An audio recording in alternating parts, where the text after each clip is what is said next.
Assalamualaikum warahmatullahi wabarakatuh. Halo Sobat Cuan, apa kabar? Semoga sehat selalu dan banyak rezeki. Jumpa lagi ya dengan saya Laras Lestiantoro di edisi tanggal 21 November tahun 2025. Ya, masih tema gelap ya. The dark force is strong. Ya, kemarin bingung juga saya ngomong. Memang ini merah. Ya, merah itu kan bearish, tapi close-nya masih kurang lebih sebelumnya. Jadi kan kemarin kan saya bilang kan ada gap yang lumayan gede, langsung tarik naik, kemudian gapnya ditutup, dan ternyata malam itu sesi Amerika sempat bablas turun, tapi close-nya balik lagi ke open. Bukan ke open, ke harga close sebelumnya. Jadi agak unik. Dan ini artinya kita kembali ranging. Aduh, kembali ranging. Kisarannya nggak jauh-jauh dari ini. Kisarannya nggak jauh-jauh dari itu. Dan sepertinya ini untuk sementara ini masih nyobain bawah. Emang sih jangka panjangnya itu masih uptrend banget gitu kan ya. Masih uptrend. Cuma kayaknya nih si beruang mulai makin kuat gitu. Jadi hati-hati dikit lah. Ranging lebih enak ya, dalam artian ya kalau keseret nggak jauh, tapi kalau profit juga nggak jauh. Cuma saya yakin di sini yang ikutin saya sebagian besar itu pola pikirnya itu masih moderat banget gitu loh, nggak agresif nunggu panjang, nggak agresif dengan banyak layer gitu. Jadi ya bagi yang seperti itu tenang aja. Bagi yang agresif banyak layer, ya ntar geser dulu, jangan banyak layer dulu, tapi banyak keluar masuk aja deh kayaknya, karena ini kelihatan ranging dan sepertinya ini lagi nyobain bawah gitu. Ini kan pagi sudah ya ada gap down, kemudian ditutup gitu kan ya, dan ini lagi bawah. Iya, sepertinya dia akan tes bawah. Kemarin harusnya tes atas, malah ini ya anomali ya. Ada anomali walaupun dibalikin lagi, tapi low-nya lebih rendah daripada low sebelumnya. Hari ini ya low-nya juga harus lebih rendah daripada low sebelumnya karena open di bawah open sebelumnya. Tapi kalau nanti justru high di atas high sebelumnya, nah itu anomali lagi gitu. Sepertinya nih kalau kita lihat, tapi saya buat di 4 jam dulu aja biar lebih detail ya kalau 4 jam. Kita lihat nih, perhatikan baik-baik bahwa ada area di antara 40 sampai 55 itu ya. 55 mana sini, kisaran ini ya. Saya buat garisnya dulu. Nah, kisaran ini tuh jadi kayak pijakan kuat. Jadi anggap saja ini area support gitu ya, area demand gitu sebenarnya. Tapi 55 ke 40 oke lah, 15 dolar. Spot tipis ya, spot 1 spot 2 ya. Jadi yang kesini hati-hatinya di 55 atau saya naikkan aja nih. Ya harga sekarang gitu. Jadi support 1 tetap 40 ya. 40 support 1. Kemudian kalau dia lanjut ke 20 atau langsung 4000 aja deh kali ya. Ini 20 ngaruh sih, ini 20 kan sini ya. Berarti support 220 baru ini ya. Kayaknya ini langsung deh, bukan 4000 ya. Tapi 3990 sama aja lah, deket.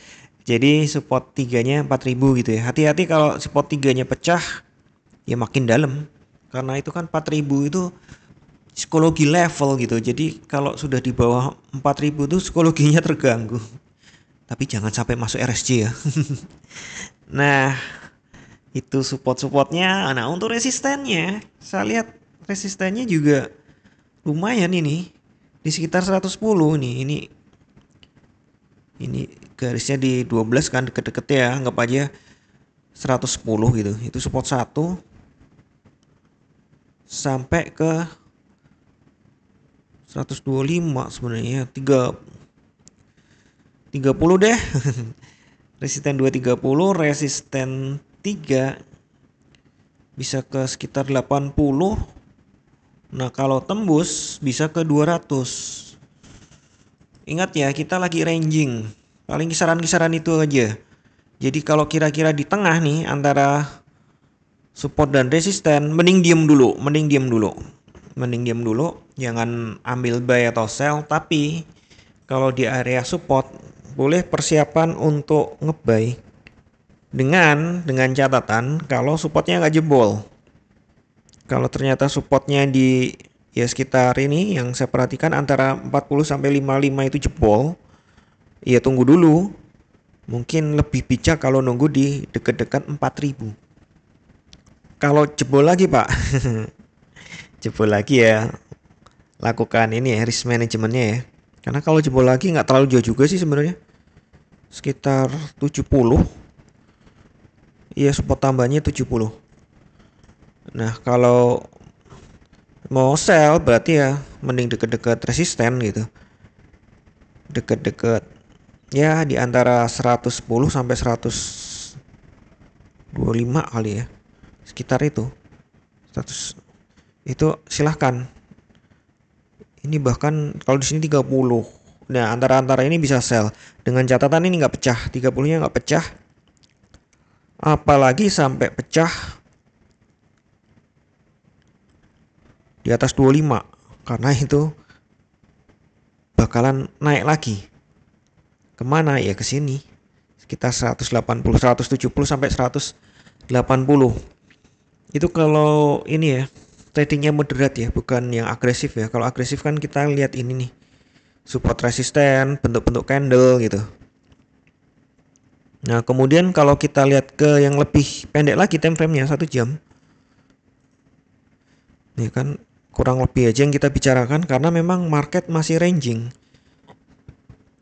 Bahkan nih berarti berapa nih? 1 2 3 4 5 hari ini ya.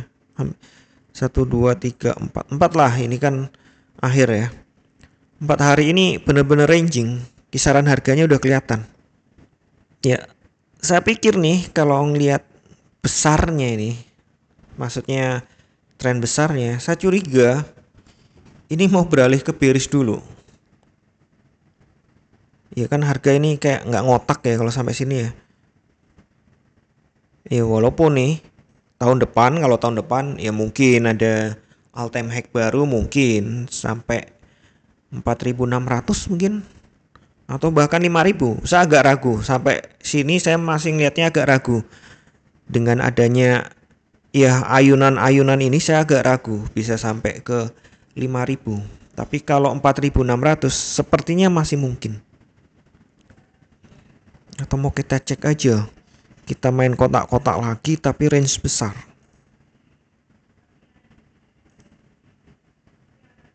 Oke, kita geser kotaknya. Kita geser kotaknya. Oh iya, 5.000 bisa. Deket ini, deket 5.000. 5.000 kurang dikit tapi ya, bukan 5.000 persis. Kalau kotak-kotaknya jalan. Tapi untuk sementara ini market seolah-olah akan koreksi lebih dalam lagi. Koreksinya nggak sehat gitu. Kalau ini kan masih dibilang koreksi sehat gitu ya. Kalau sampai di bawahnya ini itu udah nggak sehat. Tapi tenang, kalau intraday mah copi-copi trading ya, hit and run, profit keluar.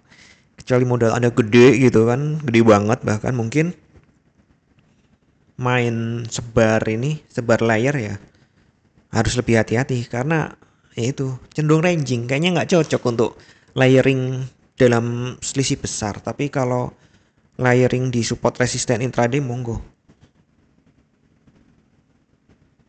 Sampai saat ini belum ada dominasi antara seller dan buyer. Lihat ya. Ya masih situ-situ aja ini. Naik volumenya nggak terlalu gede, turun juga nggak terlalu gede. Ya sabar-sabar aja lah, berarti ini emang ranging. Dengan catatan seperti dia lagi nyobain bawah. Dan hari ini sudah mulai ada rilis data ya. Tapi sebelumnya nih saya ingatkan jam 19.30 ada William Speaks, pidatonya Bapak William, dia anggota The Fed. Memang kalau di kalender itu diijuin ya, dianggap nggak penting, dianggap bukan high impact. Tapi saat ini market lagi ngawasi Fed. Jadi setiap informasi dari The Fed, walaupun itu bukan dari ketuanya, itu didengerin banget. Kemudian jam 21.45 ada flash manufacturing dan flash service PMI. Dua-duanya ngasih angka memang. Jadi flash manufacturing tuh angkanya di 52,5 perkiraannya ini. Dan flash service PMI angkanya di 54,8 perkiraan. Aktualnya, nah kemarin-kemarin kan ada ini ya, government shutdown. Jadi nilai previousnya nggak ada. Yang ada hanya nilai konsensusnya. Kita tunggu aja. Kalau manufacturing dan service PMI bagus, berarti bagus untuk ekonomi. Masalahnya emas tuh nggak direct ya. Biasanya kan memang bagus untuk ekonomi itu buruk untuk emas. Tapi sekarang kadang-kadang bagus untuk ekonomi, bagus juga untuk emas. Lah kok bisa? Ya bisa aja. Karena kalau bagus untuk ekonomi, berarti peluang The Fed untuk menurunkan suku bunga itu gede. Dan itu bagus untuk emas. Nah pusing kan? Ya jadi memang dalam trading jangan terlalu naif lah. Tidak ada satu rumus pun yang 100% benar. Nah, seperti yang selalu saya bilang bahwa tidak ada satupun analisa yang 100% benar.